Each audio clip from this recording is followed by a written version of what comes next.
Hola gente, ¿cómo están? Bonvenon. Bienvenidos una vez más a un episodio del curso de la economía P2P, de Esperanto, obviamente. Estamos acá con Ian.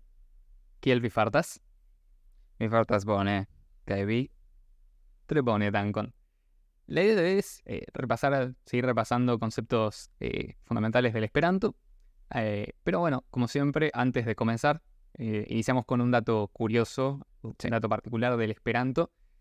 Y ese dato es que es casi adoptado por un organismo internacional predecesor de las Naciones Unidas, que es nada más y nada menos que la Liga de las Naciones o la Sociedad de las Naciones. ¿Querés contarnos un poco la historia de Ian? Sí, básicamente lo que sucedió en su momento es que hubo una votación para agregarlo como un idioma del trabajo y todos votaron que sí, excepto Francia, que lo vetó diciendo que era innecesario, ¿no? Una cosa así.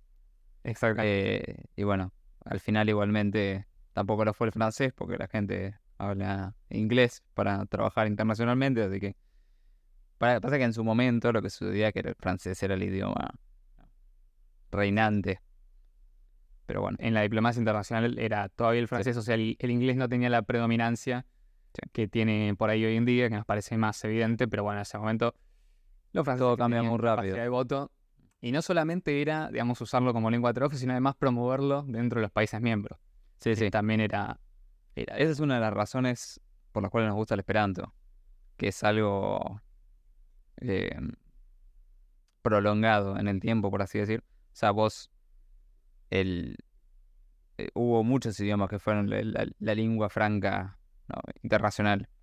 Eh, Latín, griego, eh, francés, inglés. Y si te das cuenta, todo el tiempo va rotando. O sea, nada dice que dentro de 50 años siga siendo el inglés. Tal vez sea el mandarín, o tal vez sea otra cosa. Por eso creemos que el esperanto es como que tiene más sentido, ¿no? Porque es algo que eh, no es simplemente mejor, es muchísimo mejor. Que la diferencia es muy brusca. Por eso probablemente si logra tener dominancia, perdure mucho más que las lenguas locales, ¿no? exactamente. Así que bueno, pasemos ya al curso de la lección de hoy, la lección Quart 4. Básicamente lo que vamos a ver hoy van a ser seguir avanzando sobre cosas que ya vimos. La clase pasada hablamos de pronombres, que eran yo, tú, él, vos, básicamente, digamos, una forma de demostrar demostrativos no pronombres demostrativos, sino pronombres personales, ¿no? Lo que nosotros asociamos como las personas que conjugan los verbos. Bueno, acá vamos a hablar de pronombres posesivos. Y la definición que nos da la diccionario de la Real Academia Española es que tradicionalmente es un pronombre que indica posesión o pertenencia. Y pone tres ejemplos que son mío, tuyo, suyo. Yo agregaría también mi, como por ejemplo en mi casa, Sí, o tú, como tu casa. Eh, y bueno, eso básicamente mía. es un pronombre posesivo. O sea, ya con eso no hace falta, digamos, seguir definiendo gramaticalmente lo que es. Y en Esperanto, como era de esperar, nos simplifica todo, porque si yo quiero, por ejemplo, decir el, el auto de ustedes, y tengo que decir el auto suyo. O sea, y suyo y ustedes no se parece mucho, ¿no? Como que no tiene mucho sentido. En el Esperanto, simplemente a cada pronombre, de los que ya vimos, para crear el pronombre posesivo que aplica en todos casos, se le agrega una A al final. O sea, se le convierte como que se lo convierte en un adjetivo, ¿no? Recordemos que en Esperanto todos los adjetivos terminan en A. Bueno, en realidad, los pronombres posesivos son adjetivos porque están describiendo una característica de algo. En este caso, estamos diciendo que algo es, por ejemplo, mío o de alguien. Entonces, por ejemplo, en Esperanto tenemos que mi se transforma en mía y esto significa en español mía. Eh, Via sería suyo o de usted o tuyo. Lia o Shia, dependiendo de él o ella. En este caso, recordemos que importa el sexo. Y Gia, que es como el pronombre neutro. Y después para el plural es Nia, Via, Ilia y Onia. Onia prácticamente no se usa, es Sí. muy raro, muy escasamente uno lo va a ver. Pero bueno, básicamente esto es simplemente todo lo que hay que saber. Es importante atender a la pronunciación y dónde va el acento. Por ejemplo, en el caso del pronombre ili, ili se pronuncia con el acento en la primera i. Pero cuando se le agrega la a, como la palabra pasa a tener 3 vocales, siempre se pronuncia la anteúltima vocal. Entonces, ili, el pronombre posesivo es ilia, con la i con el acento en la segunda vocal, no es ilia, como el presidente. Aclaro para que sea fácil la pronunciación, este es un error a veces que se ve. Pero después el resto son fáciles. Entonces, todos terminan en a. Es así de sencillo. Entonces, voy a repasarlos rápidamente. Serían mia, via, lia y shia, gia, nia, via, ilia y onia. Entonces, vamos a un par de ejemplos. Lia Jundo es su perro, en este caso el perro de él. Si quisiéramos decir el perro de ella, diríamos Shia Jundo. Si quisiera decir mi perro, diría Mia Jundo. Si quisiera decir tu perro, Ian, diría Via Fundo. Y es así de sencillo. Y en el caso del plural, acordémonos que como son adjetivos, tienen que coincidir tanto, el número. Entonces, si yo, por ejemplo, digo katoi, tengo que decir liai katoi. O sea, tengo que ponerle la J al final porque tengo que marcar el plural. No puedo decir lia katoi, sino que eso estaría mal porque tiene que haber concordancia. Sería lia y katoi. Lo mismo para el resto. Mis gatos es mia y katoi. Tus gatos serían via y katoi. Y así sucesivamente. Pasamos ahora también a una parte importante. Nosotros explicamos ya cómo conjugar verbos, ¿no? Y esto obviamente nos sirve para conjugar verbos en positivo. O sea, es decir, cuando el verbo está afirmando una acción o la está, digamos, marcando como que ocurre. Pero básicamente la negación nos dice, es una categoría semántica a la que pertenecen las voces con las que se niega algo. Entonces, si nosotros queremos negar en Esperanto, ¿qué usamos? ¿Hay alguna forma? En español tenemos, por ejemplo, el no. Y en Esperanto tenemos el ne. Dice, si en la frase ya hay una palabra negativa, dice, se suprime el adverbio ne, por lo que no existe la doble negación. Entonces, básicamente lo que usamos para negación en Esperanto es ne. Por ejemplo, ŝi estas malalta, que significa ella es baja. Y acá creo que nos adelantamos porque todavía no explicamos el prefijo mal. Sí, pero es un truco del Esperanto, es un hack que nos va a cortar. Lo mejor que hay, el mal. ¿Sí? El mal es un truco del Esperanto que nos va a cortar a la mitad literalmente el tiempo que tenemos que pasar aprendiendo y memorizando raíces porque, voy a adelantar un poco, mal significa lo contrario de. Entonces, por ejemplo, en el caso de alta, el adjetivo alta en Esperanto significa alto. Y mal alta es bajo, literalmente es lo contrario de alto. O sea, así se traduce. Entonces, en Esperanto simplemente hay unas raíces y para crear el opuesto ponemos el mal. Entonces, si yo no sé decir bajo, pero sé decir alto, le pongo mal y digo bajo. Y no es que existe una raíz para bajo, sino que mal alta en Esperanto se dice siempre mal alta. O sea, no existe la palabra bajo como bajo. Bueno, volviendo a la negación. Si quiero decir ella no es baja, digo ŝi ne estas mal alta. Básicamente es esto. A lo que se refiere con la doble negación, es básicamente algo que pasa en español, que a veces decimos, mezclamos, digamos, o sea, dos palabras que niegan la frase. Bueno, en Esperanto es medio matemático, si nosotros ponemos dos palabras que niegan la frase, lo convertimos en un positivo. No sé si se te ocurre algún ejemplo, yo trato de pensar ahora, y es como...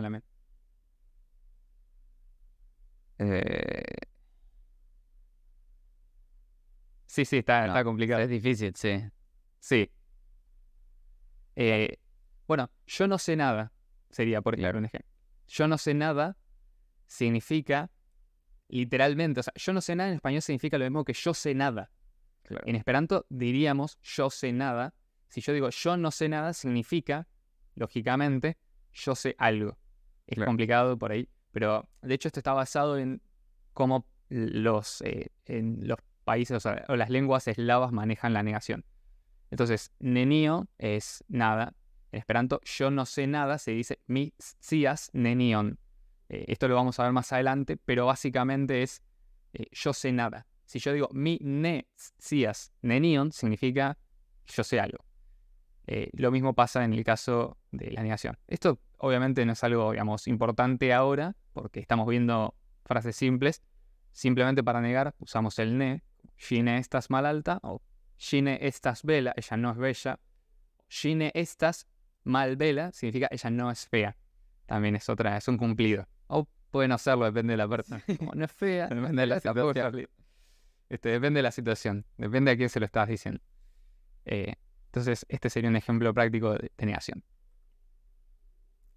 Ahora, ¿cómo hacemos preguntas en Esperanto? En Esperanto tenemos una palabra que en español no existe, o sea, no hay una traducción, sino que nosotros para preguntar en el Esperanto, en español, cambiamos la entonación. Por ejemplo, si yo digo, ¿estás solo? ¿Estás solo? Cambiando la entonación de la frase, marcamos en el español si es una pregunta o si es una afirmación. En el caso del Esperanto, no contamos con esta herramienta de cambiar la entonación. Entonces, si yo digo, "Ŝi estas bella", ella es bella, "ŝi estas bella" no significa eso que está preguntando, sino que tengo que agregarle la partícula "chu" al principio de la oración, y "chu" básicamente es como, lo podríamos pensar como un equivalente español, como el signo de interrogación de apertura. Entonces, si yo digo, "Via domo estas granda", tu casa es grande. Si quiero preguntar, si tu casa es grande, es "Ĉu via domo estas granda", sí puedo usar la entonación, pero puedo decir "Ĉu via domo estas granda" y se estaría preguntando. O sea, sería lo mismo, la entonación no cambia. La entonación en el caso de los hablantes de español nos ayuda, entonces obviamente lo podemos trasladar al Esperanto, pero sepamos que si lo vemos de esta forma o lo escuchamos de esta manera, está bien. Obviamente en Esperanto sí hace uso del signo de interrogación de cierre, pero no tiene signo de interrogación de apertura como la mayoría de los idiomas. Sí, sería el chu, eso obviamente que es el chu. Exactamente.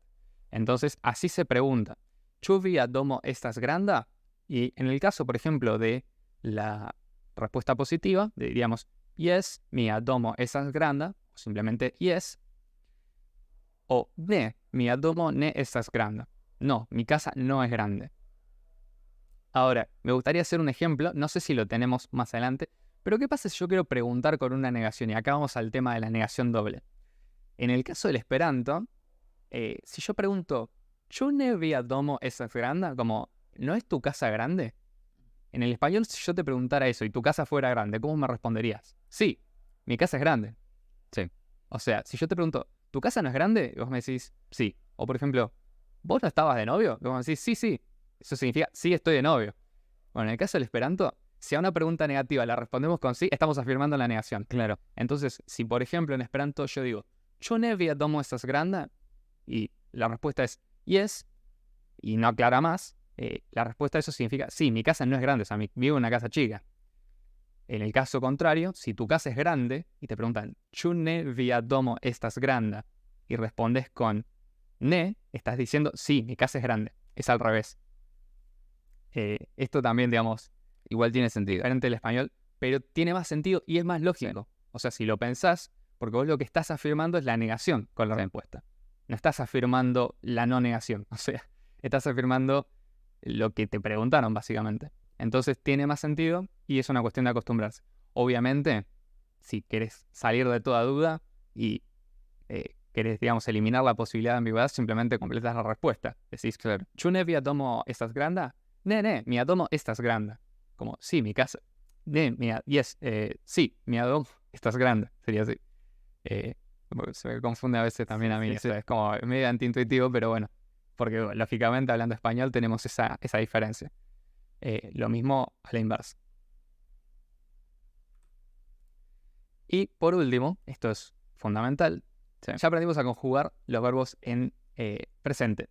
Y ya sabemos conjugar absolutamente todos los verbos en presente. Todos los verbos que existen en Esperanto ya los podemos conjugar en presente.